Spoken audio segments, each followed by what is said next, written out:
A Haunting in Venice is Kenneth Branagh's newest Hercule Poirot film. And this is the third in his series of the long-running Agatha Christie, uh, you know, books that she wrote on this character. There's 39 in total. And this one is based off of the Halloween Party book, which was one of her last. I want to say it was like 3 or so before the end of it. So, from what I've heard, this is one of the least adapted. In fact, I think it's only been adapted one time for like television, but like all the other stories, I honestly don't know a lot about Agatha Christie. I don't know really I'm just going off of what I heard. And honestly, we had never seen any of these movies until about a week ago when we sat down and watched Murder on the Orient Express, followed by Death of a Nile, and now finally with A Haunting in Venice, capping off that trilogy. Funny enough, I saw the third film in another trilogy today, The Equalizer 3. So I've had a trilogy type of day. Yeah. So now this one is about Hercule. You never. I just want it to be Hercules. In fact, people try to call him Hercules multiple times. Yeah. And then his friend in this even calls him Hercules, and he doesn't even reject it this time. One time, his name is Hercules, but he like calls himself Hercule, right? I don't know. But Hercule is so hard to say. We had to re-record this opening like 4 times because I couldn't get it right. God, I can't say that name. Anyway, this time we follow our main character, Hercule. Yes. And he is called on by an old friend who is a famous writer. I'm assuming she's like an homage to Agatha Christie herself. Like a self-insert. Yeah. Now, I don't know if she's in the book or not. I read the synopsis of the book, and I will say that there's some similarities, but there seems to be a lot more differences from just the brief description I read. So he's called upon by his friend, played by Tina Fey. Yeah. In a non-comedic role. Yeah. And he has his beliefs put to the test because he's a man of science and he don't believe in no ghost stuff. He sure don't. But he definitely gets a run for his money in this one and has to investigate this medium played by Michelle Yeoh. And of course, you know, he has crimes to solve because he's the crime solver, right? So now the reason we were drawn to this and the reason we watched the first 2 movies in preparation for this is because this one, unlike the others, is labeled horror. Now, does this one live up to the horror title? Yeah. I mean, this is definitely horror. Yeah. For sure. It's a murder mystery. Yeah. Horror. I think it's accurate. Yeah. So I don't want anyone going into this thinking there's going to be tons of jump scares and like a big focus on gore and kills. And no, it's nothing like that. But there's a spookiness and eeriness, and there's that ambiance of horror. It's a very classic kind of horror. Very classic. Yeah. And this makes sense because this is a classic time period setting, and it's a classic story from a classic writer. Even though I think her last book was written in like the 70s. So, you know, anyway, but regardless. So, quick thoughts on the first 2.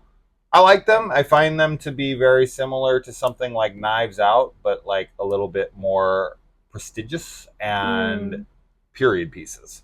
But Hercule and Benoit Blanc are very similar. In fact, I would think Ryan probably got inspiration from Agatha Christie, as most detective stories do. She's kind of, you know, the biggest name in those kinds of stories.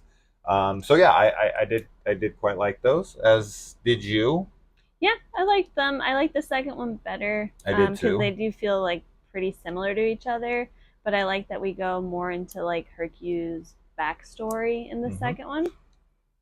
So yeah, and I will say now, having seen the third, this is a series that I quite enjoy. I Yeah. think all three of them are pretty in line with one another. I do think that if you're a fan of this series so far, the first two, and especially if you're also someone who enjoys kind of classic gothic type horror, you're gonna be a fan of this. Yeah.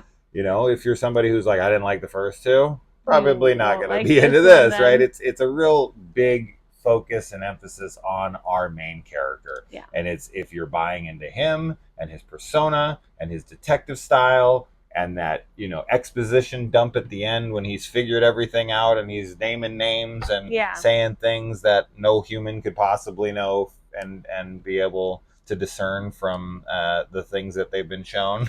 He makes some leaps here, much like any of those medical shows that you watch when doctors can solve They these just like cases that are like one case every 10 years, and Right. somehow they pull it out of their ass and they're like, it's because I saw this and this was on here, and Yeah. it's that kind of, you're suspending disbelief, but it's fun, and It's really he fun. makes it believable. He does. I think he's really charming and adorable too. Like, so his character, if you don't like his character, like you said, the movies won't work for you.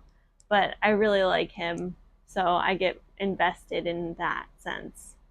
This franchise is very character centric. Yeah. Like you have to, in order for these to work, you have to be into the character that Kenneth Branagh is playing here. And he once again directs. This is the third film in a row where he starred and directs, which is a complicated task. Yeah. I'm doing Kaylee a favor here, just so everyone knows, in case you wonder why she's not talking. She is half dead. She is so tired right now. She probably has no interest in even talking about this. She just wants to go to bed. So I'm doing 99% of the talking for her, and I'm sure she's going to thank me after. It's late. Yeah. But no, this was good. I really liked the setting, right? This kind of classic Venice, the ambiance. There's this tale being told in the opening to children up on a screen with like puppets and stuff. That sets a really good tone and mood to it. As far as the horror goes, this was in line with about what I expected. I didn't expect it to be some jump scare fest or some gory thing. I mean, I expected it to be as classy as the character, right? And it's very classy, classic horror style. So it fits the tone of this movie. I can't expect anyone went into this expecting more horror than you got. This is exactly the level I was expecting, and it's exactly the level it got. And because of the first two's quality, I was not let down by this one. I find it to be very comparable to the first two. Yeah, I agree. I think the setting was really cool. And this one also, like the sound design, it was like really quiet at times and very somber and like really drawing you in. So I thought that was done very well. And yeah, like you said, it's just like really classic horror, which is shot beautifully too. Yeah, it's very beautifully shot film, really great locations, right? Set design, costumes, all that stuff. Costumes are to be expected, but with this one, obviously, it's a much different tone.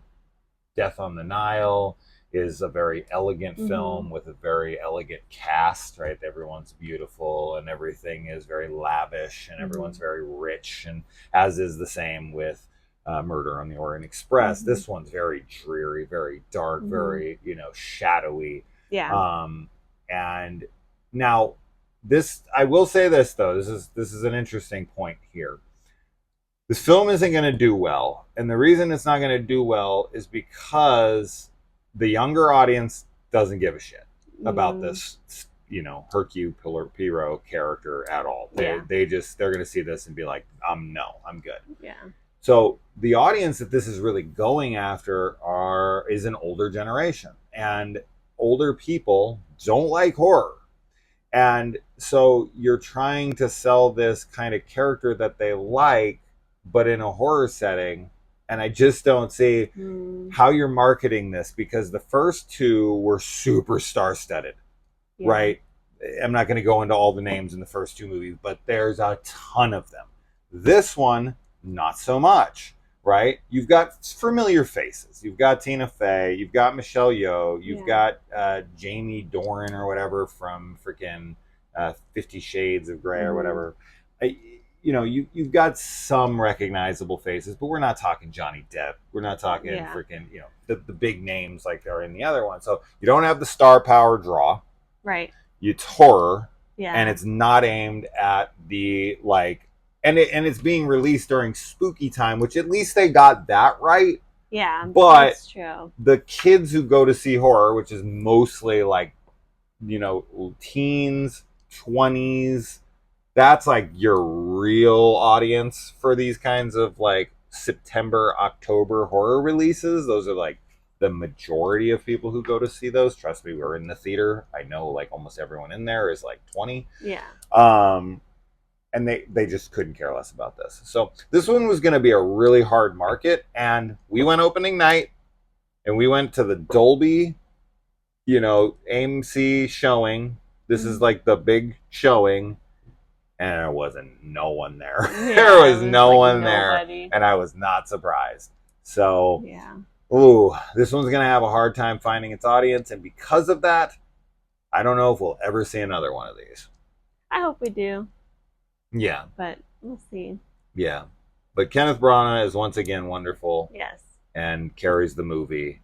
But I don't want to ignore performances from everyone else, which he always brings really good performances in his films. And Michelle Yeoh is great. Tina Fey is good. There's this little kid in here that's really cute. He does a great job. Does a very good job of being this very brilliant young mind that's somewhat believable.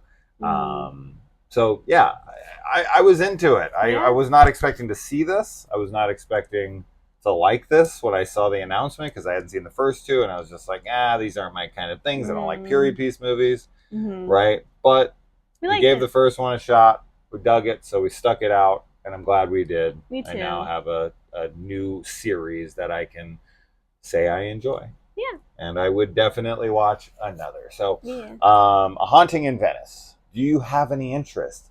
This horror group that we have accumulated over the years, do you guys care? Will this video even be watched? Ooh, that shall be answered. Hercule Poirot would know. He would know. Because he knows everything. So that's it. I'm going to let Kaylee go to sleep. And see you guys soon. All right. Let us know. Bye.